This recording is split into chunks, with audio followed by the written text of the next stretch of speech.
Saber Direito desta semana, a gente fala sobre direito constitucional. Vamos aprender sobre teoria geral, controle difuso e concentrado, controle estadual e muito mais. As aulas são com o professor Gustavo Fernandes.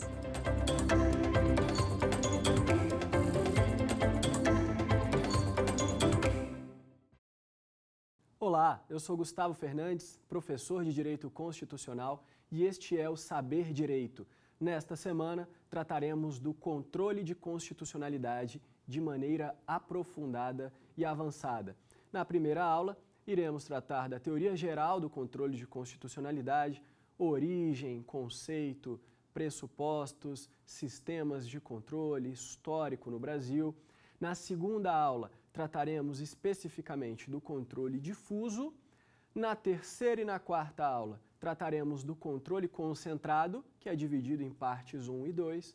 E na quinta e última aula, trataremos do controle de constitucionalidade no âmbito dos estados e do Distrito Federal.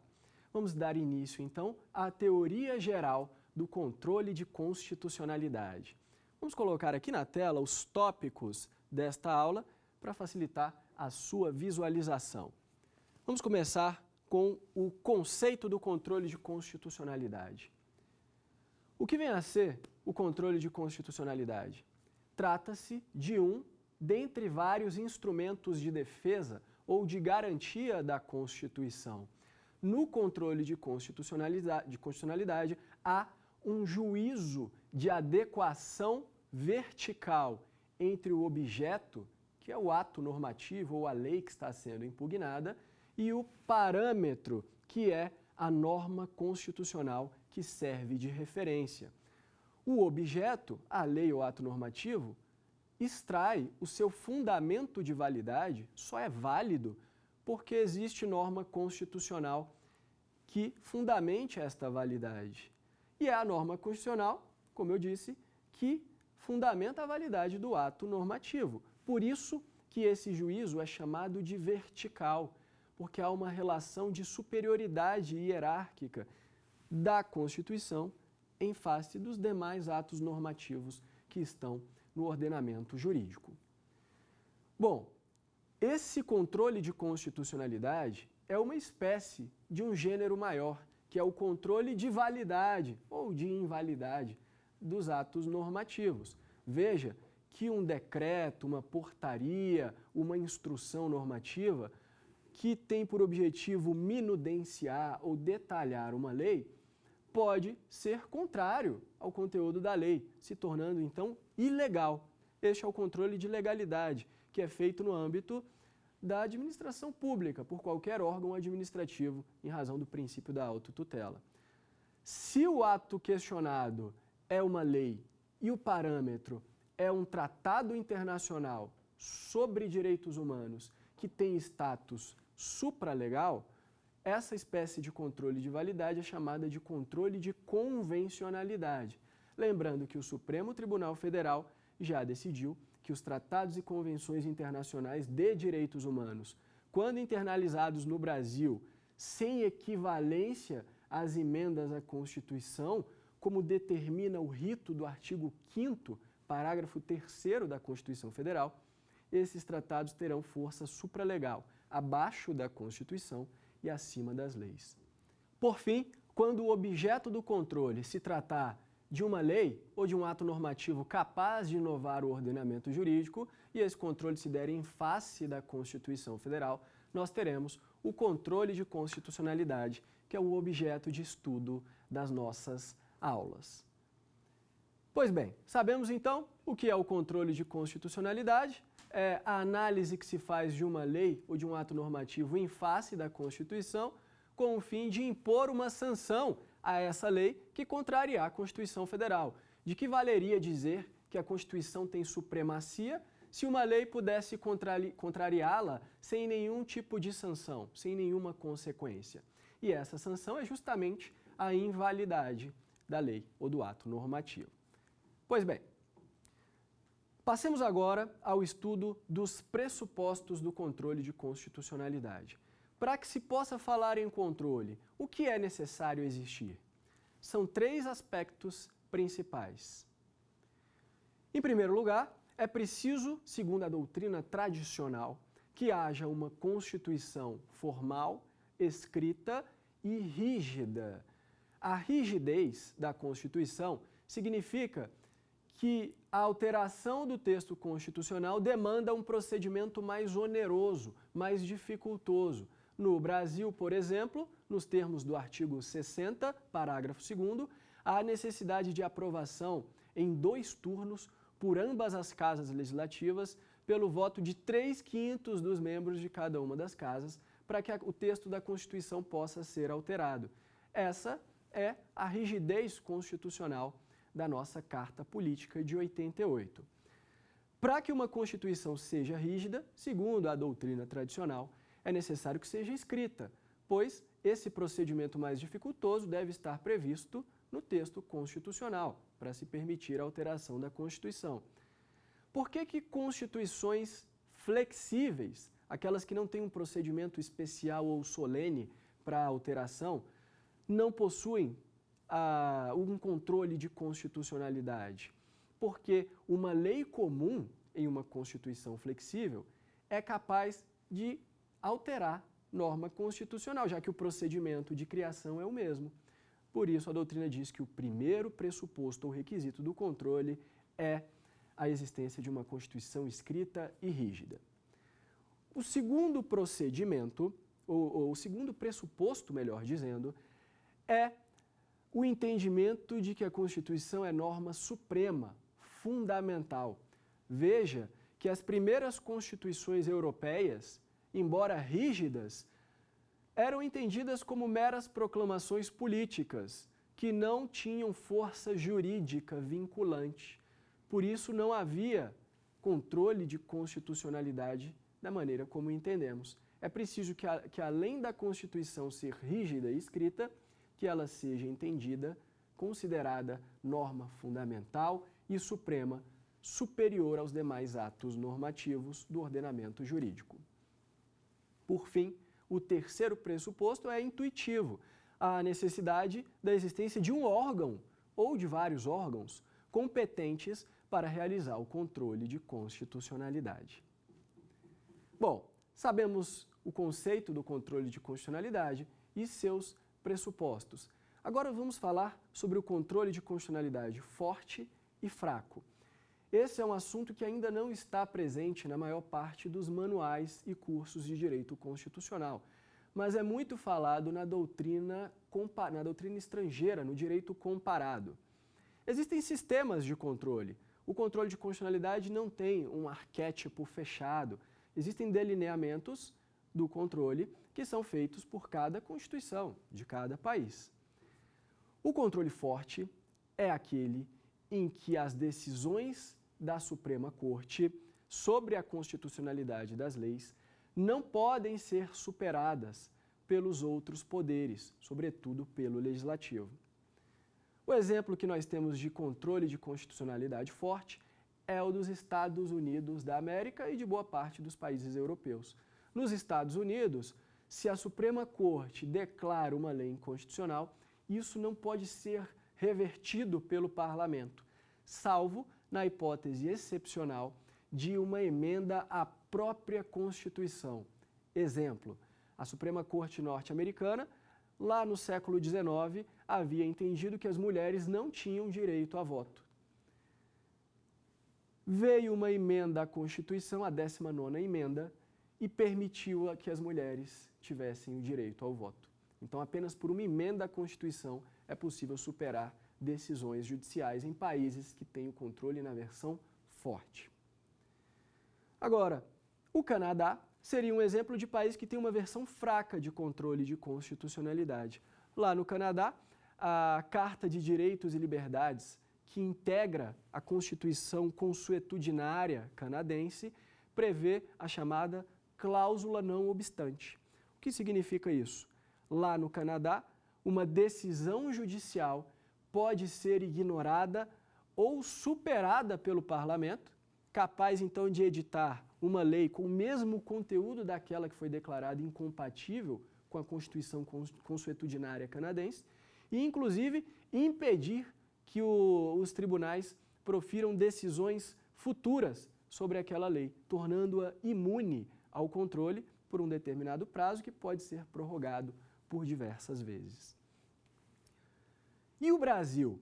Será que o Brasil adotaria um sistema de constitucionalidade, de controle de constitucionalidade forte ou fraco? Na doutrina, o professor Luiz Virgílio Afonso da Silva tem escritos afirmando que o controle no Brasil seria ultra forte, porque em alguns casos, nem mesmo emendas à Constituição Federal podem modificar a decisão do Supremo Tribunal Federal, se forem tendentes a abolir cláusulas pétreas. Contudo, com todas as vênias ao professor Luiz Virgílio Afonso da Silva, o Supremo Tribunal Federal, na ação direta de inconstitucionalidade 5.105, julgada em 2015, entendeu que o Supremo Tribunal Federal não tem a última palavra definitiva sobre a constitucionalidade das leis. O que o Supremo tem é uma última palavra provisória, permitindo a reabertura do diálogo interinstitucional entre os poderes. Isso significa que o Parlamento, o Congresso Nacional, pode editar uma lei com o mesmo conteúdo daquela que o Supremo Tribunal Federal declarou inconstitucional. Claro que isso não pode ser feito arbitrariamente, ao talante do Congresso Nacional. É preciso que o Congresso, ou o órgão legislativo do caso, apresente argumentos novos, trazendo uma nova percepção do direito ou mostrando que as premissas fáticas sobre as quais o Supremo se baseou para decidir pela inconstitucionalidade da lei foram modificadas ao longo do tempo. Portanto, o Brasil poderia adotar, poderíamos chamar esse controle de constitucionalidade do Brasil de moderado, já que em alguns pontos não permite alterações das decisões do Supremo, nem mesmo por emendas à Constituição, mas, por outro lado, permite-se alterações, superação de suas decisões pelo Parlamento, inclusive por leis ordinárias, desde que respeitado aquele pesado ônus argumentativo que o Parlamento deve demonstrar. Bom, sigamos agora para a origem do controle de constitucionalidade. Quando que surgiu essa possibilidade de tribunais fiscalizarem os atos do Parlamento e afirmarem que os atos editados pelo Parlamento contrariam a Constituição e devem ser invalidados? O professor Mauro Capelletti, saudoso professor lá da Itália, escreveu que é uma necessidade profundamente radicada na história a necessidade de controle de atos do parlamento. Na Grécia Antiga, em Atenas, por exemplo, havia leis comuns e um determinado corpo de leis que eram entendidas como leis superiores. Se as leis comuns contrastassem com as leis superiores, havia a previsão de uma ação de ilegalidade, de inconstitucionalidade em relação a essa lei comum, que poderia ser ajuizada por qualquer cidadão em face do Tribunal Popular. Contudo, entende-se que o controle de constitucionalidade, no seu aspecto moderno, do jeito que se propagou para o resto do mundo e existe ainda hoje, entende-se que esse controle surgiu nos Estados Unidos da América, mais especificamente em 1803, no caso Marbury versus Madison. Como é que foi o surgimento do controle de constitucionalidade lá nos Estados Unidos? Em 1800, houve uma acirrada disputa eleitoral entre os republicanos e os federalistas. Venceram os republicanos com a eleição de Thomas Jefferson. Os federalistas derrotados, antes de deixar o poder, tentaram nomear vários dos seus partidários para cargos vitalícios, inclusive cargos de juízes, juízes de paz, e inclusive o secretário de Estado dos federalistas, John Marshall, foi nomeado como Chief Justice, que seria equivalente ao nosso presidente do Supremo Tribunal Federal. Mas uma dessas nomeações, de um cidadão chamado William Marbury, não foi concluída a tempo da transição do governo.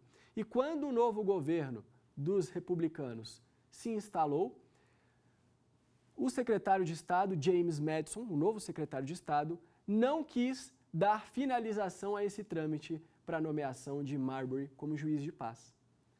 Com isso, Marbury ajuizou uma ação perante a Suprema Corte norte-americana contra Madison, exigindo que o novo secretário de Estado finalizasse o seu procedimento para que ele se tornasse juiz de paz. Alguns anos depois, a ação tramitou durante alguns anos, em 1803, o então presidente da Suprema Corte, John Marshall, proferiu a decisão que ganhou as páginas da história. Marshall deu razão ao autor na matéria de fundo, mas julgou extinta a ação por entender que a lei que permitia que aquela ação tramitasse na Suprema Corte era inconstitucional, já que apenas a própria Constituição Federal poderia prever a competência da Suprema Corte. Com isso, John Marshall proferiu duas premissas do controle de constitucionalidade que devem ser conhecidas por todos os estudantes. Primeira premissa: toda lei que contraria a Constituição é nula. Toda lei que contraria a Constituição é nula desde o momento do seu nascimento. Segunda premissa: é um dever de todo juiz, de todo membro do judiciário, analisar se a lei é ou não compatível com a Constituição Federal e resguardar a supremacia da Constituição Federal. Com isso, John Marshall definiu que compete ao judiciário realizar o controle de constitucionalidade das leis. E esse modelo acabou se espalhando para o resto do mundo. Um século depois, um pouco mais de um século à frente, surgiu um novo tipo de controle, lá na Áustria, mais especificamente em 1920, na Constituição Austríaca, que foi elaborada por ninguém menos do que Hans Kelsen. A Constituição Austríaca, no que foi seguido por boa parte dos países europeus, entendia que não cabia a juízes comuns dizer se um ato do parlamento tinha que ser anulado ou não. Vigorava a supremacia do parlamento. Por isso, entenderam que deveria ser o caso de criação ou instituição de uma corte constitucional, um órgão específico apenas para analisar se os atos do parlamento seriam ou não compatíveis com a Constituição. Com isso, o sistema austríaco surgiu em 1920, criando uma corte constitucional que tem competência concentrada, única e exclusiva, para analisar se os atos do parlamento violam ou não a Constituição, nesse controle do tipo concentrado. Os juízes comuns deveriam continuar aplicando a lei até que a Corte Constitucional atuasse como, entre aspas, um legislador negativo. Lembrando que em 1929, 9 anos depois da criação desse modelo lá na Áustria, houve alterações, emenda à Constituição, que criou um certo hibridismo entre aquele sistema difuso norte-americano e o sistema concentrado do âmbito austríaco ou europeu continental. A Itália e a Alemanha, por exemplo, adotam um sistema híbrido, em que há realmente uma corte ou um tribunal constitucional, mas que não necessariamente os juízes devem continuar aplicando as leis que entendem constitucionais. Eles podem suscitar um incidente até o tribunal competente e podem paralisar, suspender o processo enquanto isso, até que a Corte ou o Tribunal Constitucional profira a decisão sobre a questão da constitucionalidade. Vamos ver agora, aqui na tela, uma tabela trazendo as diferenças principais entre o sistema norte-americano e o sistema austríaco de controle de constitucionalidade. Então vejamos, o sistema norte-americano comparado com o sistema austríaco ou europeu continental.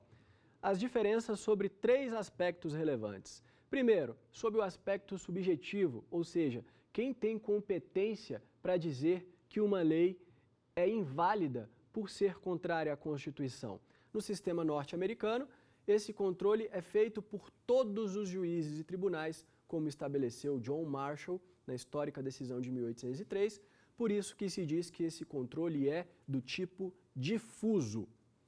No sistema austríaco, o controle é feito por uma corte constitucional ou um tribunal constitucional, se esse órgão estiver dentro do Poder Judiciário, somente esse órgão pode realizar o controle, por isso ele é tido como controle concentrado. Uma segunda diferença se dá quanto ao modo de arguição, de provocação desse controle.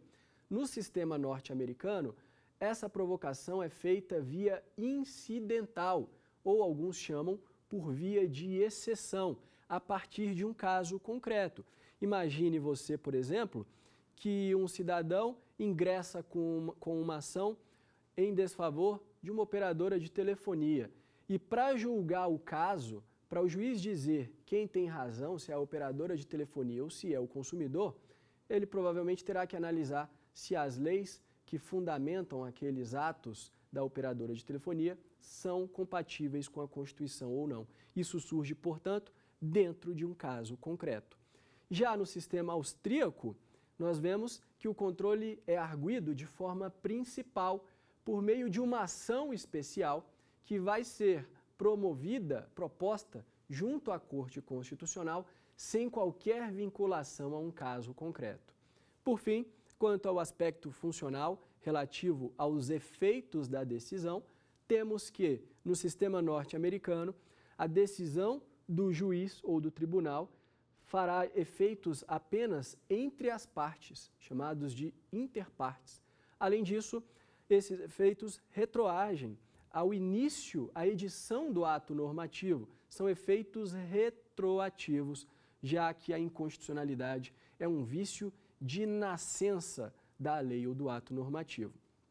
Já no controle austríaco, temos que, sob o viés subjetivo, os efeitos da decisão da Corte Constitucional são erga omnes, ou seja, valem para todos, para todas as pessoas. E sob o aspecto temporal, esses efeitos são ex nunc, ou prospectivos, ou seja, dali para frente, enquanto a Corte Constitucional não tiver proferido a sua decisão, a lei é considerada ou era considerada válida e produtora de efeitos. Bom, vamos analisar agora o histórico do controle de constitucionalidade no Brasil. Quando que esse instrumento de defesa da Constituição surgiu no Brasil e como ele foi tratado ao longo das constituições da nossa história. A nossa primeira Constituição do Império, a Carta Política do Império, de 1824, não tratou do controle de constitucionalidade, por dois motivos. Primeiro, porque se entendia ainda como aquele dogma francês da supremacia do parlamento. Os juízes não tinham competência, capacidade, tanto no sentido jurídico, quanto no sentido coloquial, de bom senso, não tinham capacidade de declarar leis do parlamento inconstitucionais. Segundo motivo, diz respeito ao fato de o controle de constitucionalidade nos Estados Unidos ter surgido apenas há poucos anos, em 1803, e a nossa Constituição do Império era de 1824, uma diferença de 2 décadas, que naquele tempo ainda era muito pequena para que uma novidade em um outro país se alastrasse e chegasse com força até o Brasil. A nossa Constituição de 1891, a primeira da República, foi quem implantou o controle de constitucionalidade difuso no Brasil. Havia a previsão de que, por meio de recursos, de um determinado recurso, o Supremo Tribunal Federal analisaria se uma determinada lei era ou não compatível com a Constituição Federal. A Constituição de 1934 trouxe 3 novidades muito importantes. A primeira novidade diz respeito à previsão de uma competência do Senado Federal para suspender a execução de uma lei tida por inconstitucional por decisão do Supremo Tribunal Federal. Veja que, como se adotava apenas o sistema norte-americano, o controle difuso, uma lei que era declarada inconstitucional em uma determinada ação, em um determinado processo, continuaria válida para outros casos, o que violaria o princípio da igualdade ou da isonomia. Por isso, necessitava-se de um mecanismo que pudesse ampliar os efeitos da decisão do Supremo para todas as pessoas, e não apenas para as pessoas que eram partes na ação, para as partes do processo. E esse mecanismo foi justamente essa previsão para o Senado Federal suspender a execução da lei no todo ou em parte, quando declarada inconstitucional pelo Supremo. A segunda novidade da Constituição de 1934 dizia respeito à previsão da cláusula de reserva de plenário. Os tribunais, quando fossem realizar o controle de constitucionalidade, só poderiam agir por meio de suas maiorias. Não se permitia que órgãos fracionários dos tribunais, que representavam maiorias efêmeras e transitórias, realizassem o controle de constitucionalidade, mais uma forma de privilegiar a força do parlamento na edição de leis. E a terceira novidade da Constituição de 1934 foi a previsão de uma representação interventiva. Era uma ação, o que corresponde atualmente à nossa ação direta de inconstitucionalidade por intervenção, prevista como de competência exclusiva do Supremo Tribunal Federal e como uma condição necessária para que fosse decretada a intervenção da União nos Estados-membros da Federação. Então veja, essa representação interventiva pode ser considerada a primeira ação de controle concentrado do direito brasileiro. A primeira ação de controle de constitucionalidade concentrado, mas ainda não é uma ação de controle abstrato, desvinculado de casos concretos, pois essa representação interventiva estava vinculada a um conflito intersubjetivo entre a União e o Estado-membro que pudesse autorizar a intervenção federal. De relevância temos também a Constituição de 1946. Essa Constituição, com uma emenda 16 de 65, então no ano de 1965, houve a inclusão da que hoje é conhecida ação direta de inconstitucionalidade, genérica. Pela primeira vez foi prevista uma ação de controle concentrado e abstrato que pudesse permitir ao Supremo Tribunal Federal a declaração de inconstitucionalidade de uma lei desvinculada de casos concretos, que era instaurada pelo Procurador-Geral da República.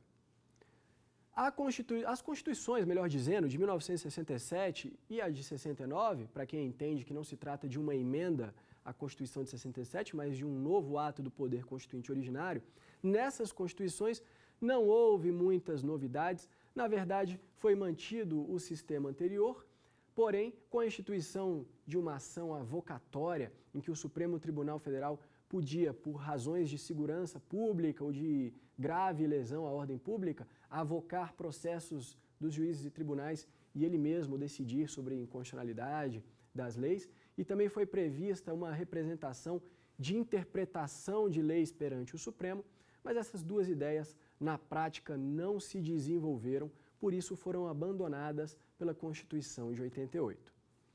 Por fim, finalmente chegamos à Constituição de 1988, a que está vigente até hoje. A nossa atual Constituição manteve o sistema difuso e concentrado de controle de constitucionalidade, esse hibridismo que já vinha caracterizando o nosso sistema de controle, e trouxe algumas novidades. Primeiro, previu a ação direta de inconstitucionalidade por omissão. Também previu a arguição de descumprimento de preceito fundamental, a ADPF. Previu ainda, por força da emenda 3 de 1993, a ação declaratória de constitucionalidade. E, de maneira também muito interessante, ampliou o rol de legitimados para ajuizar essas ações de controle concentrado. Antes, apenas o Procurador-Geral da República tinha essa competência. Agora, com a Constituição de 88, há um rol de 9 incisos no artigo 103 da Constituição de legitimados para provocar a Suprema Corte a realizar o controle de constitucionalidade. Há também a previsão de controle de constitucionalidade no âmbito dos estados, que até já existia em Constituição anterior, mas que agora finalmente se efetivou na prática. Sigamos agora para as formas de controle de constitucionalidade. Primeiro, é preciso analisar em relação à natureza do órgão competente de realizar o controle. Com isso, temos 3 tipos de controle de constitucionalidade. Um controle chamado político, que é realizado geralmente pelo parlamento, por uma Assembleia Nacional, ou seja, por um órgão ou por órgãos que não exercitam a função jurisdicional, não têm competência jurisdicional, esse controle é político.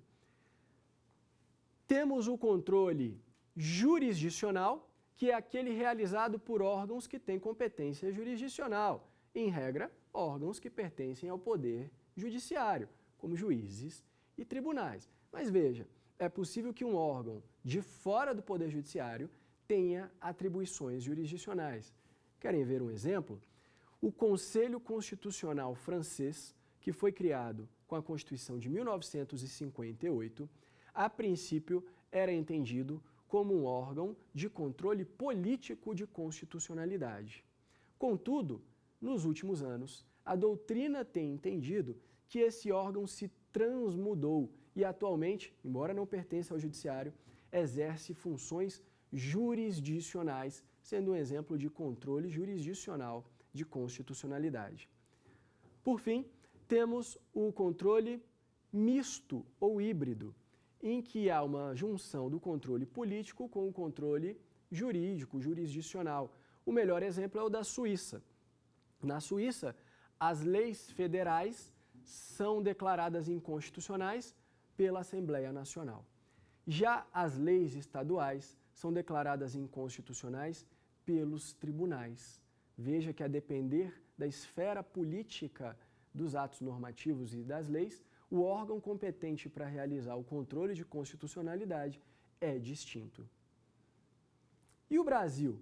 O Brasil adotaria um controle do tipo jurisdicional, do tipo político ou do tipo misto?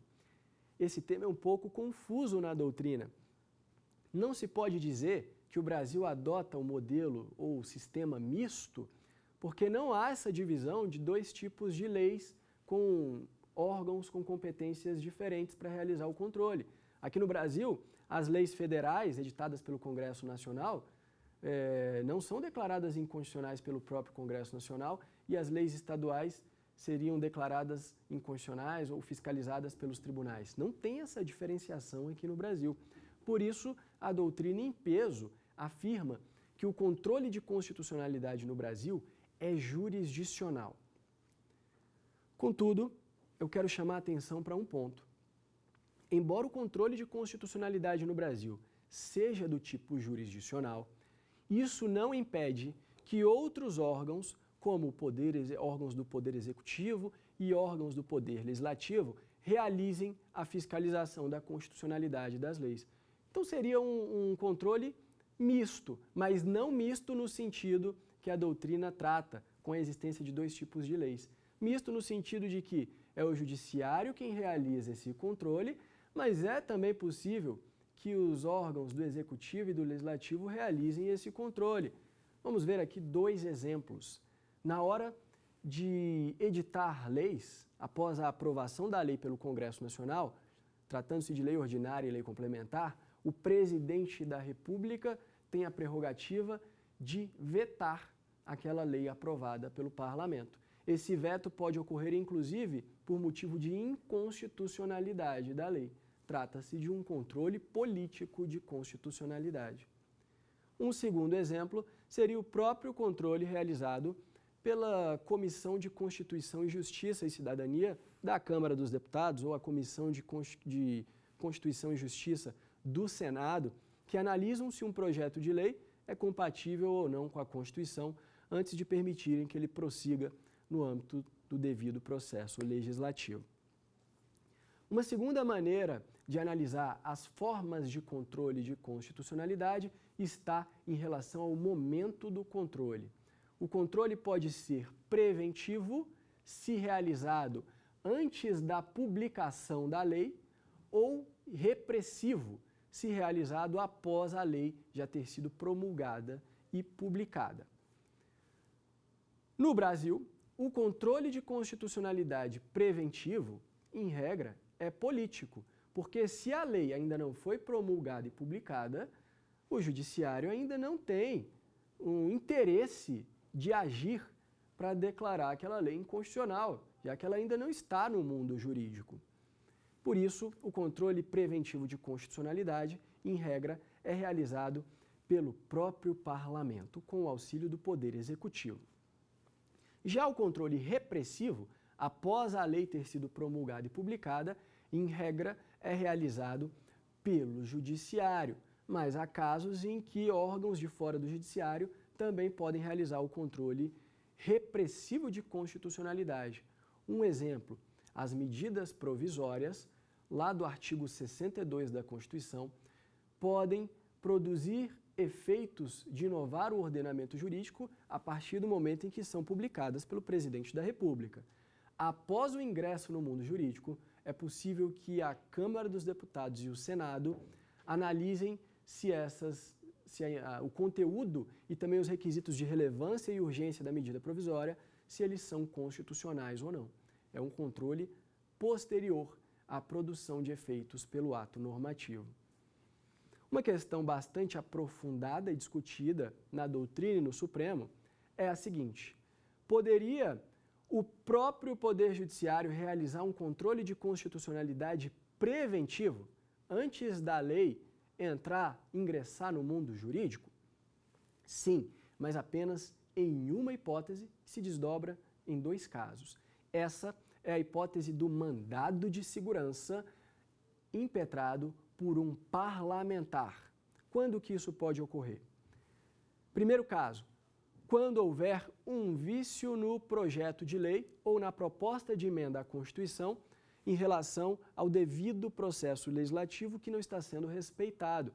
Então, se há um vício nesse processo de gestação das leis, esse vício, por ser considerado insanável, impossível de ser convalidado, autoriza o tribunal, no caso do Congresso Nacional, o Supremo Tribunal Federal, a declarar a inconstitucionalidade daquele ato. Na verdade, o Supremo não vai declarar propriamente a inconstitucionalidade daquele projeto de lei, mas vai, no mandado de segurança, proferir uma decisão mandamental determinando o trancamento daquele trâmite do projeto de lei, já que ele vai nascer futuramente com um vício que não pode ser convalidado.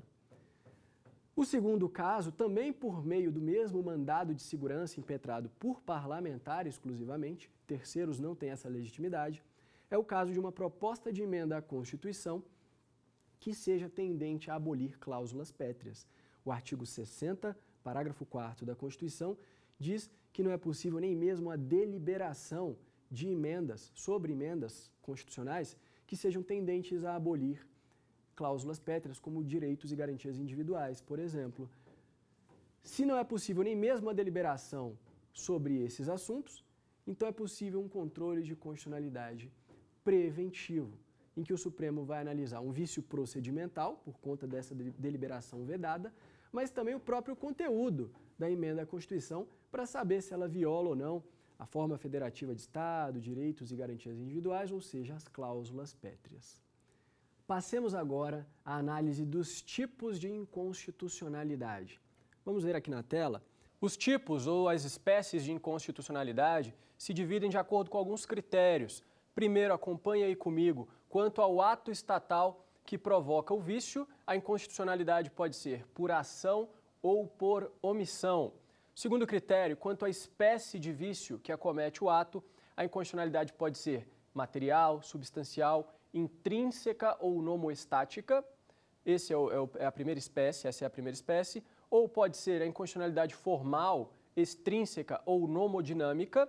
Esta segunda se dividindo em três subespécies, que são a inconstitucionalidade formal orgânica, a inconstitucionalidade formal propriamente dita e a inconstitucionalidade formal por violação aos pressupostos objetivos do ato.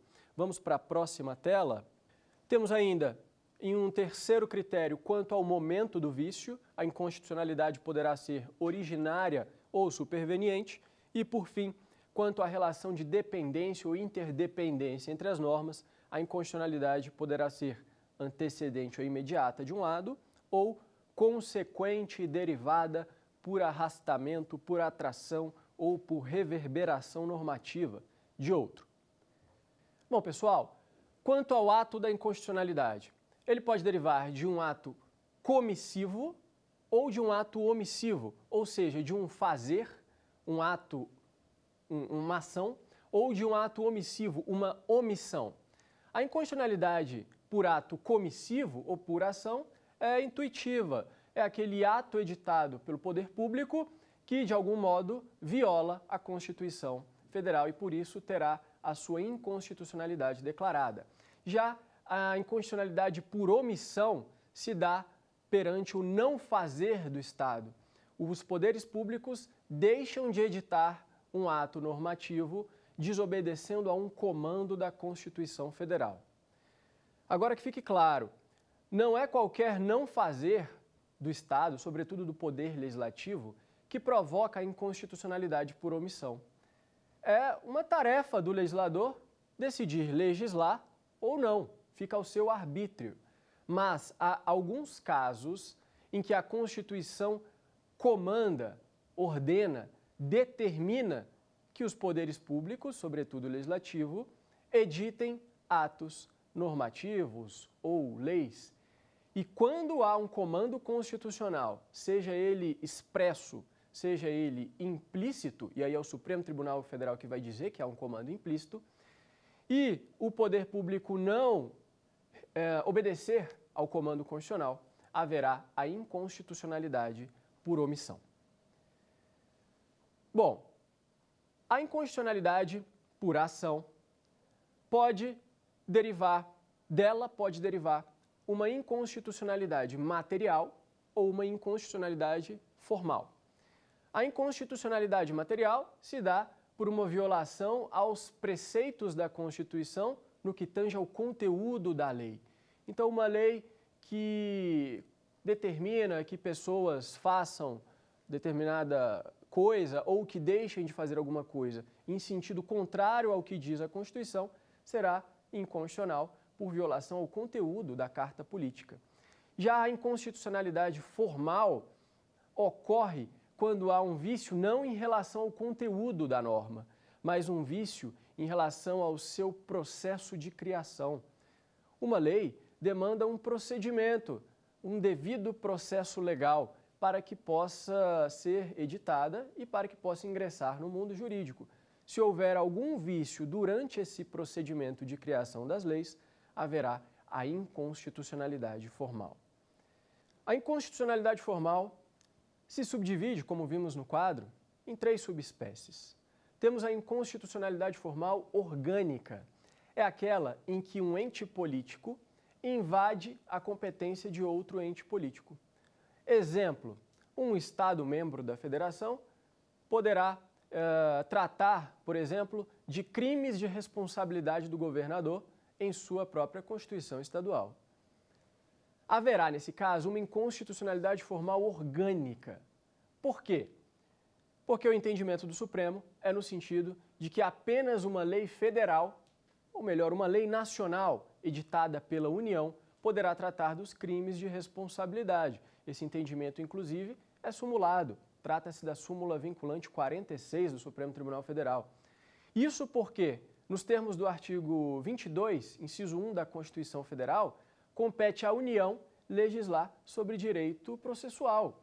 Além disso, nos termos do artigo 85, parágrafo único da Constituição, é competência de uma lei nacional tratar sobre crimes de responsabilidade. Por isso, só uma lei editada pela União poderá tratar do assunto. Se uma lei estadual, mesmo a própria Constituição Estadual, tratar do tema, haverá um vício de inconstitucionalidade orgânica. O segundo tipo de vício em relação à inconstitucionalidade formal se dá quanto a um vício no procedimento de criação das leis. É a chamada inconstitucionalidade formal propriamente dita. O vício poderá ocorrer na fase de iniciativa do projeto de lei ou nas demais fases subsequentes do processo legislativo. Exemplo de inconstitucionalidade formal propriamente dita por um vício subjetivo. Uma determinada lei que deva tratar das Forças Armadas é editada, o projeto de lei é deflagrado não pelo presidente da República, como determina a Constituição Federal, mas por um deputado estadual ou por um senador. Nesse caso, embora se trate efetivamente de uma lei federal, então não há usurpação da competência por outro ente político, não se trata da inconstitucionalidade formal orgânica, a lei é federal realmente, está tramitando, o projeto de lei está tramitando no Congresso Nacional, mas houve um vício de iniciativa. Era para ter sido iniciado o projeto de lei pelo presidente da República, mas foi iniciado por um parlamentar. Essa é a inconstitucionalidade formal propriamente dita por vício subjetivo. Em relação ao vício objetivo, ele se dará nas demais fases do processo legislativo, por exemplo, uma lei complementar que precisa ser aprovada por quórum de maioria absoluta, que é aprovada por um quórum inferior. Haverá, então, um vício objetivo. E a última espécie de inconstitucionalidade formal diz respeito à inconstitucionalidade por violação aos pressupostos objetivos do ato. Veja, não há um vício nos elementos internos do processo legislativo. O vício é externo ao processo legislativo. Por isso é que se fala em violação a pressupostos objetivos do ato. Essa espécie de inconstitucionalidade é tomada de empréstimo da doutrina portuguesa, especificamente do professor José Joaquim Gomes Canotilho. O grande exemplo que pode ser adaptado aqui para o Brasil seria o das medidas provisórias. Imagine o chefe de governo editando uma medida provisória sem que estejam presentes os requisitos constitucionais da relevância e da urgência, como exige a cabeça do artigo 62 da Constituição.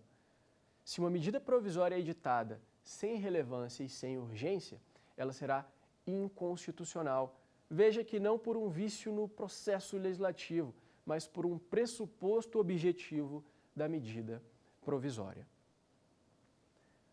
Meus amigos, falamos então da inconstitucionalidade por ação, da inconstitucionalidade por omissão e das espécies de inconstitucionalidade formal em contraponto à inconstitucionalidade material.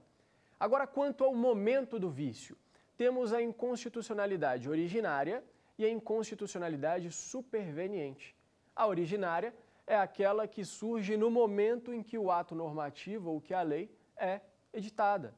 Surge na origem, no nascimento do ato. Já a inconstitucionalidade superveniente aparece em um momento posterior. Veja que no direito constitucional intertemporal não é possível a inconstitucionalidade superveniente. Por exemplo, uma lei editada em 1980 não pode ser considerada inconstitucional em face da Constituição de 1988, porque a lei é anterior à Constituição de 88. Ela poderá ser considerada inconstitucional em face da Constituição de 69, que fundamentava a sua validade. Em relação à Constituição superveniente de 88, o que poderá haver será a recepção, se houver compatibilidade de conteúdo, ou a não recepção, que, segundo o Supremo Tribunal Federal, significa a revogação da norma pré-constitucional. Agora, no âmbito de uma mesma Constituição, é possível que haja inconstitucionalidade superveniente. Vou exemplificar mais uma vez. Imagine que uma determinada lei permita a extração e a comercialização de algum tipo de substância química. E essa lei foi editada após a Constituição de 88, de maneira compatível com a Constituição. 20 ou 30 anos se passam e a ciência descobre que aquela substância química é altamente cancerígena e provoca a morte das pessoas que trabalham com aquela substância.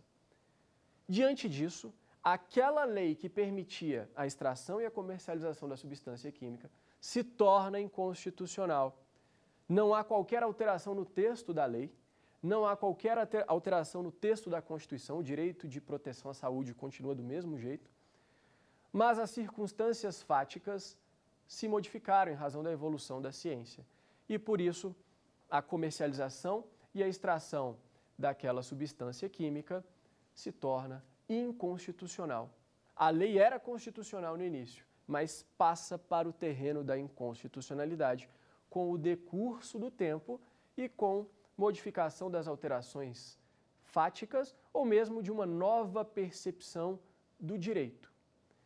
Veja, então, que a inconstitucionalidade pode surgir em um momento posterior. É a inconstitucionalidade superveniente. Por fim, temos a inconstitucionalidade quanto à relação de dependência entre normas.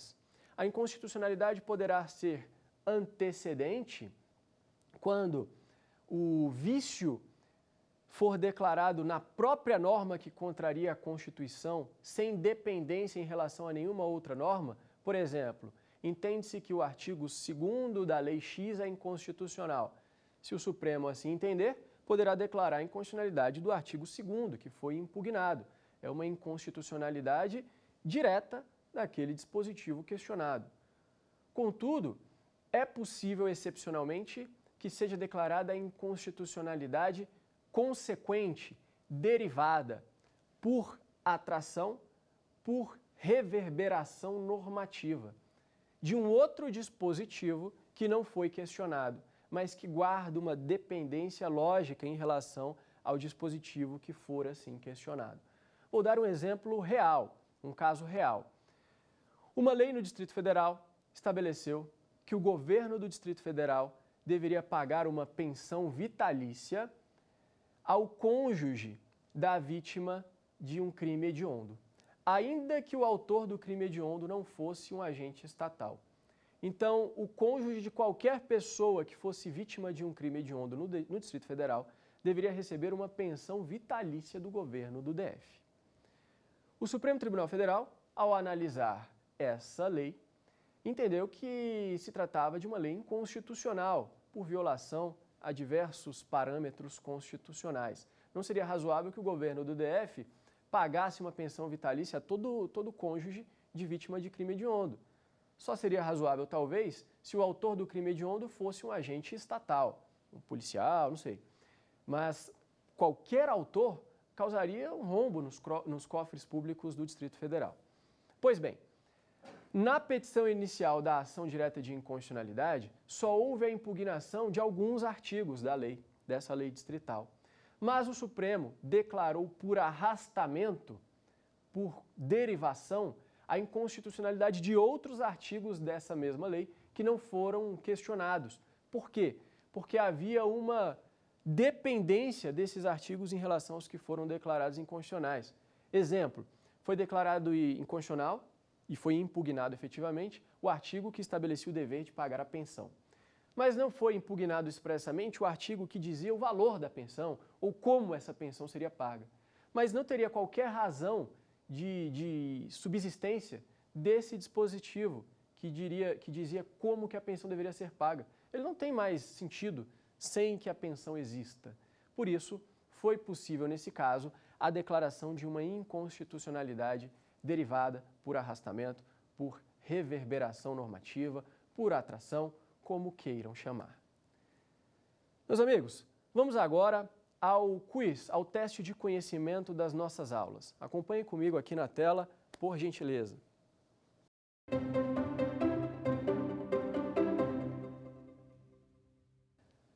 Primeiro teste.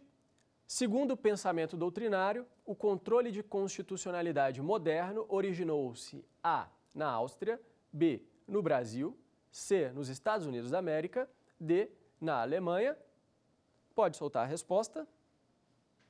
C. nos Estados Unidos da América. Nós vimos no início da aula que o controle de constitucionalidade, embora tivesse alguns precedentes remotos em outros tempos, somente obteve a sua certidão de nascimento, como diz a doutrina, no caso Marbury versus Madison, em 1803, nos Estados Unidos da América, por uma decisão do presidente da Suprema Corte norte-americana, John Marshall. Vamos agora ao nosso segundo teste de conhecimento.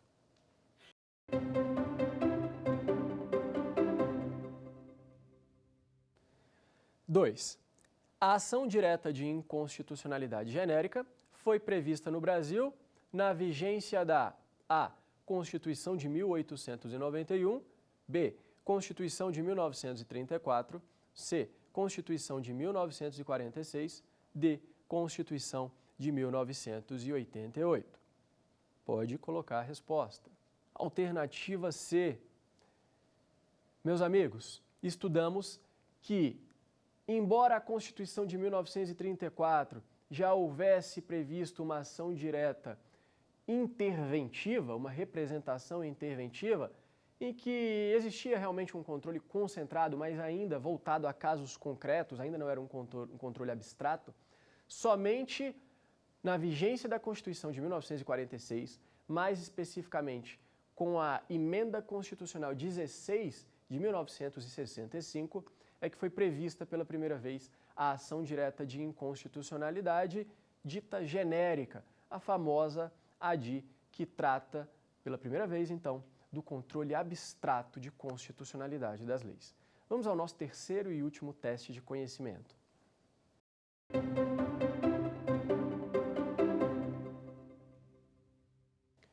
3. Denomina-se inconstitucionalidade nomoestática. A. A omissão normativa do poder público. B. A inconstitucionalidade por desrespeito às formalidades do processo legislativo. C. A contradição entre o ato particular e a lei fundamental. D. A incompatibilidade do conteúdo de ato normativo com o preceito da Constituição Federal. Vamos soltar a resposta? D. A incompatibilidade de conteúdo do ato normativo com o preceito da Constituição Federal. Relembremos que a inconstitucionalidade formal poderá ser material, a inconstitucionalidade poderá ser material ou formal. A inconstitucionalidade material também recebe o nome de inconstitucionalidade nomoestática. E a inconstitucionalidade formal recebe o nome de inconstitucionalidade nomodinâmica. Por que isso? A inconstitucionalidade formal se dá no processo de criação das leis. Há um dinamismo, um caminhar, atos subsequentes. Por isso ela é chamada de inconstitucionalidade nomodinâmica. Já a inconstitucionalidade material, que se dá em relação à incompatibilidade de conteúdo, é chamada de nomoestática, porque o conteúdo, uma vez editado, não mais se altera. Uma vez que a lei ingressa no mundo jurídico, o seu conteúdo será o mesmo, até que ela seja revogada por uma outra norma ou alterada por uma outra norma. Porém, o conteúdo daquela lei se mantém, ele é estático, por isso é chamada de nomoestática. Assim, a inconstitucionalidade nomoestática é essa que diz respeito à violação do conteúdo entre o ato normativo e a Constituição Federal. Vimos na aula de hoje, portanto, a teoria geral do controle de constitucionalidade, falamos do conceito do controle de constitucionalidade, trouxemos seus pressupostos, falamos do controle forte, do controle fraco, da sua origem, dos diversos sistemas de controle de constitucionalidade, das diferenças entre eles, das formas de provocação desses controles, dos tipos de inconstitucionalidade. Com isso, encerramos esta primeira aula. Na aula que vem, trataremos do controle difuso de constitucionalidade. Um grande abraço. Quer dar alguma sugestão de tema para os cursos do Saber Direito? Então mande um e-mail para a gente, saberdireito@stf.jus.br, ou entre em contato pelo WhatsApp. O número é esse que aparece na sua tela. Você também pode estudar pela internet. Acesse nosso site tvjustiça.jus.br ou pode rever as aulas no canal do YouTube TV Justiça Oficial.